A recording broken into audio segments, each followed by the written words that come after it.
Rest day. It is important to occasionally incorporate a full day of rest from training in order to allow your body sufficient recovery.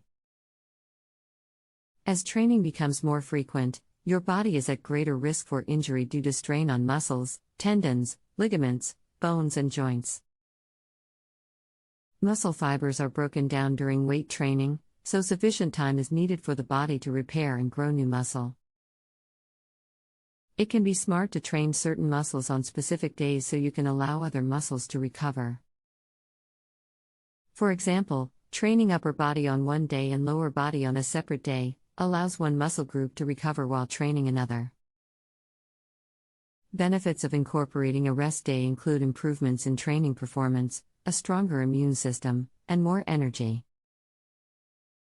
If desired, you can remain active during a rest day with light exercise such as jogging, yoga, or stretching. Thanks for watching. Please like, share, and subscribe.